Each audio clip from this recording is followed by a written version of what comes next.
రాయలసీమ ప్రాంతం అంటేనే ఒక చరిత్ర. ఆంధ్రప్రదేశ్ రాష్ట్రంలో కాదు, భారతదేశం మొత్తం మీద రాయలసీమ అంటే నీతికి, నిజాయితీకి, పౌరుషానికి, రోషానికి పెట్టింది పేరు రాయలసీమ ప్రాంతము.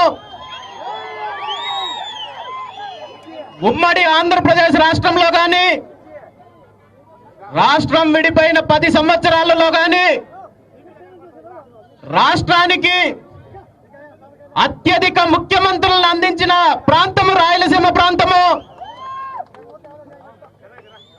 ఎంతో ఘన చరిత్ర ఉన్న ఈ ప్రాంతంలో ఈ రోజు పరిస్థితులు ఎలా ఉన్నాయో, అభివృద్ధి ఎలా ఉందో, వ్యవసాయ రంగం ఎలా ఉందో, యువత పరిస్థితి ఎలా ఉందో, వలసలు ఎలా ఉన్నాయో ఈ రోజు మనందరికీ తెలియని విషయం కాదు. ప్రభుత్వాలు మారుతున్నాయి, పార్టీలు మారుతున్నాయి, నాయకులు మారుతున్నారు, కానీ రాయలసీమ ప్రాంతంలో రైతుల పరిస్థితి మారలేదు. ఉద్యోగ ఉపాధి అవకాశాల కోసం వలసలు ఆగడం లేదు. ఈ ప్రాంతంలో ఇప్పటి వరకు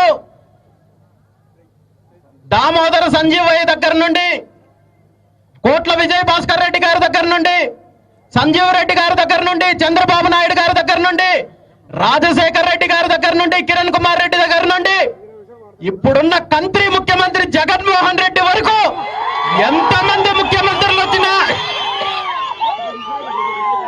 ఈ ప్రాంతానికి, ఈ ప్రాంత రైతులకు, ఈ ప్రాంత యువతకు చేసింది ఏమీ లేదనే విషయాన్ని ఈ రోజు మనం గుర్తించాలి.